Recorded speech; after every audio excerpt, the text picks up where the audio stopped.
Looks like my hair is getting long again. So it's time to cut it and transition in 3, 2, 1. And we're back. So this is the cut. Gave myself a mid to high fade like I usually do. And there we go. Welcome to the video. In this week's video, all I'm going to do is explain new things that I have on my program and then show you a bit of my training. Welcome again. Stay tuned.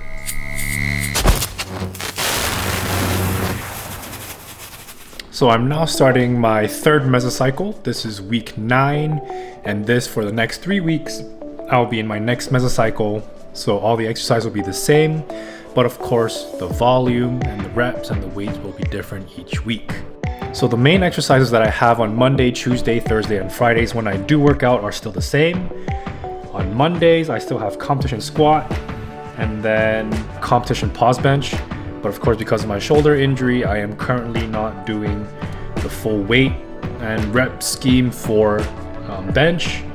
I am just doing things with the cables and also with the dumbbells. For Tuesdays, the main lifts are competition deadlift, and also there's a squat in there. And then on Thursdays is a 2-count pause squat and then a deadlift. And then on Friday, which is day number 4, is a 2-count pause deadlift, and then there are other exercises with that. So on the screen right now, it's showing exercises from day 1, and as you can see, we have reincorporated the bent over row. And personally, I do the pen lay version just because it's more strict, and also I'm able to put the weight on the floor and not have to hold it all with my lower back the whole time. And another new movement is what you're seeing right now, the rolling plank. So this is my ab movement for the day. A little weird, but got used to it pretty quickly.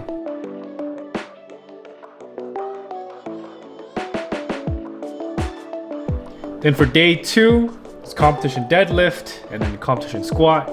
There is a new chest movement. It's actually the pin press, but I am not doing it sadly, but I would have loved to try it if I could. And then of course there's the incline row. Here you're just seeing my deadlifts looking pretty solid. On Tuesdays when I'm doing like the regular deadlifts, I do it like, a competition where there are no straps involved. So I just use a hook grip with tape on my thumbs and a lot of chalk.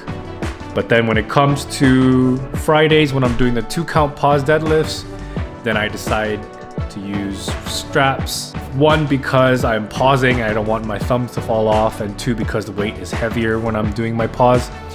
And so it just helps that the limiting factor is not my grip, but if something were to give out, it would be my legs instead.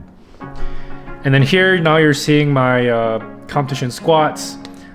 Relatively lightweight, but of course it's kind of spent already from doing deadlifts. And if you actually look carefully at my form, after breaking it down, I've been focusing a lot on keeping my left lat engaged and making sure that my feet don't invert. And so I think my form is looking a lot better, and it's a constant improvement there.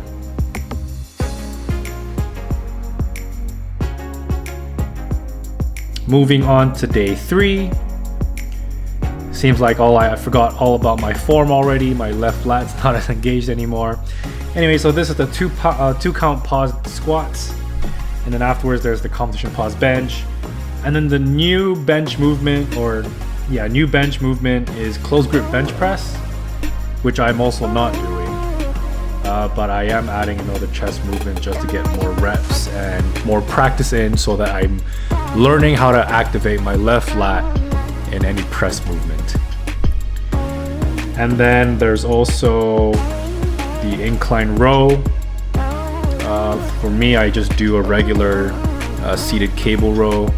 Yeah, you could probably see that my form here started breaking down in the last couple reps, especially this last one where it was a grind. My left lat totally stopped activating again, and you could see that most of my weight was on my left leg. and so I started slanting big time, but good thing I was able to get the weight up. Then these deadlifts moved really quickly, really well. This was 2 sets of 5 at 68%, so that's 340 pounds, and they moved really quickly. Yeah, so as you can see, I'm not wearing a belt, so as much as possible when I can, I don't wear a belt, so that when it comes to heavier weights and I do wear a belt, I feel more secure. And I think it's a good way to go. So Monday, Tuesdays, I usually try to do those exercises beltless. And then Thursday, Fridays, when the weights get much heavier and there's like a pause or whatever, then I wear a belt. So this is Friday, the 2-count pause deadlifts. I was feeling really sick or something that day. I kept having to blow my nose.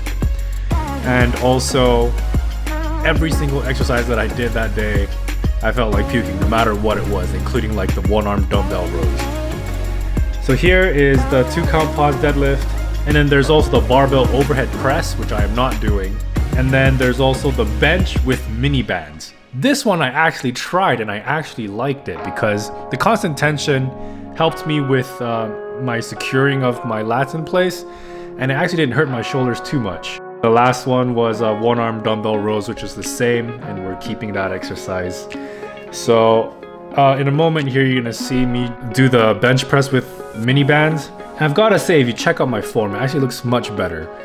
Previously, when I talked about my bench form, what happened was my left shoulder would stick out up further, so that it helped to give me the sense of stability, but in fact it was just making it so that I was using my left shoulder every time I was doing a bench press.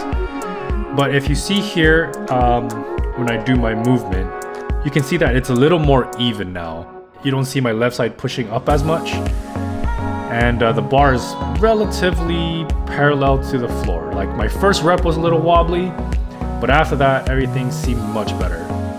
The angle of my armpits is also more even, and so I actually like this movement. It wasn't too bad. I might keep doing these, but of course I'm slowly working on the movement. I didn't do the full weight, but it was a good challenge for me there. So yeah, that's pretty much it for this video. Next week will probably be a full training video where I tell you the percentages, the number of sets, the weights, and all that kind of stuff. So a regular training video. But this week I just wanted to introduce what my next 3 weeks were going to be like, and all the new exercises that I'll be doing. And so the exciting news was that I managed to do a barbell movement today, and it wasn't too bad. So I'm going to keep practicing with lighter weights so that I can slowly strengthen my rotator cuff muscles that way, and practice the tightening of my lat so that I'm not using my shoulder too much to lift weights. Well, thanks for watching this video. Please like, comment, and subscribe if you haven't already. I hope you guys have a great week ahead. I know it's really cold in some places. It's beginning to be in like the negatives here in Minnesota, so stay warm. Happy new month, and I hope you guys have a great one. But I'll see you in the next one.